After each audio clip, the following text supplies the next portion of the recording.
Umpires call एक इतना बड़ा डाउट है जो पूरे गेम को बदल के रख देता है। 3 स्टंप्स को बॉल लग रहा हो, that has to be not like it has to be change, क्योंकि जो हिटिंग द बॉल है वो हमेशा आउट होना चाहिए। तो कैसे हो सकता है कि वो अंपायर्स कॉल की वजह से एक की फेवर में चले जाए और दूसरे को नुकसान पहुंच जाए। तो आपको लगता है कि वो एक की पॉइंट था शायद आपके मुताबिक, क्या वो देखिए, मैं आपको सच्ची बताऊं तो जब इस टूर को हम लोग यहाँ पे आए थे और जो टैलेंट हमने प्रैक्टिस करते हुए देखा, जिस तरह की ये टीम जेल इन हुई हुई थी, सो हमें अभी भी लगता है कि we still can win the match here in Australia. Obviously this game was very close to us, लेकिन हम लोग नहीं जीत सके। उसमें कुछ मिस्टेक्स हैं जो हमने की। पहली इनिंग्स के अंदर 50+ एक्स्ट्राज वाज रियली हर्टिंग अस। उसके बाद 124 फॉर 1, और फिर जो हमारी बैटिंग का एक वो जो 1.5 घंटे के अंदर 5 आउट होना, वो भी मेन बैट्समैन आउट होना, बैटिंग फर्स्ट जो हमने यहाँ पे की, वो एक ऐसा एक क्रूशल मोमेंट था गेम का जो हम लोग विन नहीं कर सके। फिर उसके बाद 16 for 4 we drop couple of catches, they were some of the catches should have been taken, should have been attempt, वो नहीं हुआ। तो वो सर्टन मोमेंट्स थे जो हम लोग विन नहीं कर सके। अदरवाइज़ ये गेम हम लोग, अगर हम अपने चांसेस ग्रैब करते और वो क्रूशल मोमेंट्स हम लोग, जैसे जो मैंने बात की, अगर वो जीते तो ये शायद मैच इससे पहले ख़त्म होता और हम लोग जीत जाते। लेकिन this is the way this game goes. अगर आप मिस्टेक करें तो ये गेम आपको थोड़ा तकलीफ पहुंचाती है। रिजवान पे क्या कहेंगे और उन्होंने आपसे आगे क्या कहा? देखें, रिजवान की बड़ी शानदार इनिंग्स थी, और वो और सलमान आगा दोनों ने हमें ये फ़ील दी। उससे पहले भी ये फ़ील आई जब शान और बाबर खेल रहे थे, तभी हम सबको एज ए टीम लग रहा था कि ये हमारे मेन प्लेयर हैं, they can win the game for Pakistan, and they were playing very well. लेकिन शान के आउट होने के बाद, फिर बाबर के आउट होने के बाद, एवरी टाइम, क्योंकि हमें एक दूसरे पे बहुत ट्रस्ट है एज ए टीम, हमें लग रहा था कि we still can win the game. But एक ऐसा डिसीजन हुआ जिसके बाद एकदम से जो है हमारी टीम जो है वो उस तरह फाइट नहीं कर सकी। बट स्टिल ओवरऑल अगर मैं पूरी गेम को देखूं तो पाकिस्तान टीम ने बहुत शानदार क्रिकेट खेली। पहले दिन से आखिरी दिन के आधे घंटे तक we were basically controlling the game, लेकिन कुछ ऐसे, जैसे मैंने कहा, क्रूशल मोमेंट्स है जो हम लोग विन नहीं कर सके। हफीज भाई, बाबर आजम के हवाले से बताइएगा, कितना एज ए हेड कोच कितना जो है वो प्रेशर आप पे भी है, क्योंकि मेन बैट्समैन हमारे परफॉर्म नहीं कर पा रहे हैं। तरह आज भी मैच फिनिश पे उनको लेके चलना चाहिए था, तो समझते हैं कि पहले तो मैं आपको बता दूं, मैं हेड कोच नहीं हूँ, टीम डायरेक्टर हूँ। दूसरा, बाबर के हवाले से है कि बाबर एक शानदार प्लेयर है और हम उनकी बड़ी इनिंग्स के लिए दुआगो हैं। और जिस तरह उन्होंने इस इनिंग्स के अंदर फाइट आउट किया, जिस तरह उन्होंने जो टाइम गुजारा पिच के ऊपर, वो बहुत ही पॉजिटिव था।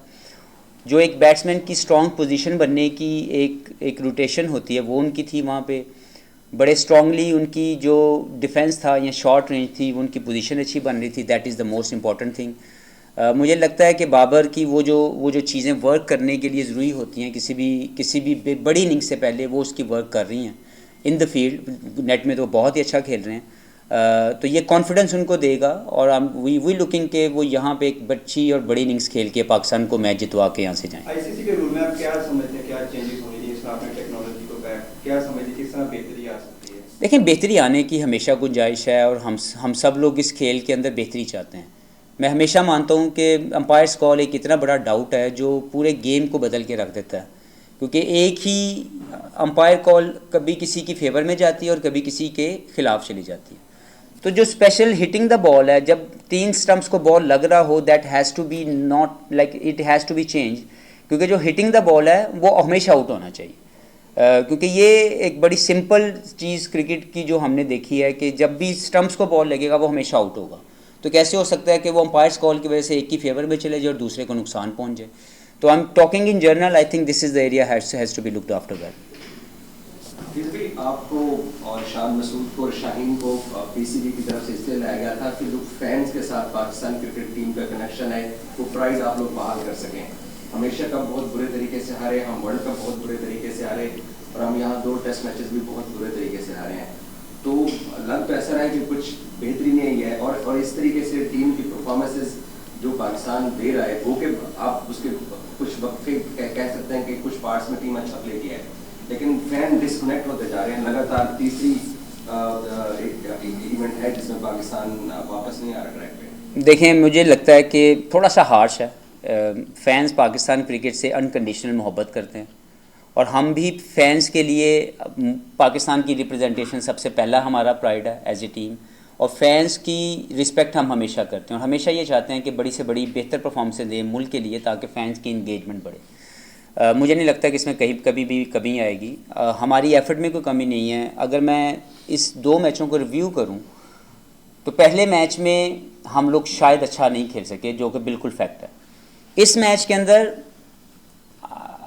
मुझे ये कहते हुए फ़ख्र महसूस होगा कि जिस तरीके की बॉडी लैंग्वेज और जिस तरीके की क्रिकेट हमने खेली एज ए बॉलिंग यूनिट, हमने जिस तरीके की बॉलिंग की, हमने एज ए बैटिंग रन्स पर ओवर के अंदर भी हमने दूसरी टीम को जो है पीछे छोड़ा। हमारे जो क्रिकेट खेलने के इंटेंट था बैटिंग के अंदर वो भी बेहतर था।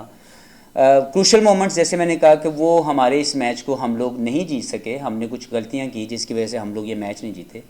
वो डेफिनेटली हम एड्रेस करेंगे फील्डिंग पार्ट को या वो क्रूशल मोमेंट जीतने के पार्ट को। लेकिन मेरा ख्याल है कि इस मैच की जो टोटल ओवरऑल परफॉर्मेंस है वो बहुत ही शानदार थी, एक बहुत ही फाइटिंग स्पिरिट थी टीम की, जिससे मुझे लगता है कि फ़ैन ज़रूर खुश हुए होंगे। हार और जीत will not make any difference until unless कि टीम जो है वो उस जोन में खेले जहाँ पे वो जीत सकती है। तो I think that zone was there. I am very satisfied that the zone was there. जीत के ट्रैक पे टीम नहीं जा रही है क्योंकि एंड ऑफ द डे जीत तो चाहिए, एशिया कप, वर्ल्ड कप और अब 2 टेस्ट मैच। नहीं, जीत आएगी as long as you following the right path. हार और जीत will be a part of the game, लेकिन आपके खेलने का तरीका, आपके हारने का तरीका वो भी काउंट करता है। और आई थिंक ये जो हार है इस पर मैं ज़ाती तौर पर खुश हूँ, मैं बहुत ज़्यादा मुतमईन हूँ एज ए टीम डायरेक्टर के जो प्लान्स दिए गए उसके मुताबिक क्रिकेट खेलेंगे। हफीज भाई, इमाम की इनिंग्स को देखा जाए या बाद में उसके बाद साउथ का डिसमिसल देखें हम, बाद में आगा का डिसमिसल और खासकर आखिरी आधे घंटे में जो क्रिकेट पाकिस्तान के लिए, आप समझ लें कहीं ना कहीं हमने जो है वो अननेसेसरी शॉट्स की तरफ भी गए और जिम्मेदारी का मुजाहरा नहीं किया। अगर 79 रन थे, अगर एक एंड पे आगा खड़े भी रहते तो कहीं ना कहीं हम करीब जा सकते थे। तो आप समझ लें कि बैटिंग पॉइंट ऑफ व्यू से पाकिस्तान के बैटर ने उस तरह से रिस्पॉन्सिबिलिटीज़ नहीं मिली जिस तरह से टीम को लेनी चाहिए। देखें, आउट होने का मकसद ये नहीं कि हमेशा आउट होना गलत होता है। मुझे लगता है कि इसमें सऊद शकील का शॉट वाज ऑन और I think he made a right attempt. Unfortunately वो एज लगा, लेकिन वो shot was there to hit and I think he played this shot in the net many time और उसने उसी की एग्जीक्यूशन की। देखिए, मैं ज़ाती तौर पर समझता हूँ कि एज ए टीम डायरेक्टर जो मेरा प्लान है अपने बैट्समैन के लिए वो ये है कि वो अपने बोल्ड डिसीजन को बैक करे और बोल्ड डिसीजन हमेशा स्कोरिंग रन्स ऑप्शंस लेने पे आएगा। उसमें फेलियर होना will not make any difference until unless that you trying your level best to play दो शॉट्स जो आप जिसकी प्रैक्टिस करते हैं। तो मुझे लगता है कि कोई भी ऐसा प्लेयर नहीं है जिसने अपनी शॉट इस मैच को लेके, अगर मैं देखूं तो जो बैटिंग इंटेंट था वो बहुत शानदार था। अब्दुल्ला ने जो 60+ रन्स किए वो भी बेहतरीन इंटेंट के साथ खेला। शान ने दोनों इनिंग्स में जो 50 रन्स किए वो भी वो इंटेंट है जो मॉडर्न डे क्रिकेट रिक्वायर्ड करती है और जो जिस तरह की क्रिकेट हम खेलना चाहते हैं, जिसमें अलाउ मैं करना चाहता हूँ बैट्समैन को कि वो फ्रीडम के साथ खेले, वो डर के ना खेले, वो अपनी शॉट खेलते हुए अपनी फुल क्लैरिटी और अपने पूरे जो कन्विक्शन के साथ है वो क्रिकेट खेले। क्योंकि जब तक आप प्लेयर को उसको फियर से बाहर आके क्रिकेट खेलने की इजाज़तें देंगे वो शॉट नहीं खेलेगा। So I am happy that the most of the boxes are tick by the batting unit. हाँ, आप कह सकते हैं कि जो मिसिंग पार्ट है, जो मुझे लगता है कि जो अभी तक हमारी टीम ने नहीं दिखाया, वो एक डोमिनेंस ऑफ अ पार्टनरशिप है कि एक डोमिनेटिंग किस्म की पार्टनरशिप जो 100+, 200, 150+ की जो है वो अभी तक नहीं आई। एक बड़ी इंडिविजुअल परफॉर्मेंस अभी तक which I expect from these guys that they will show very soon, they will play very soon, वो अभी तक नहीं आई। लेकिन जो मोस्ट ऑफ द पार्ट्स हैं वो काम करना शुरू हुए हैं इस दूसरे टेस्ट में, जो मुझे लगता है कि जो प्लान था उसके मुताबिक खेला।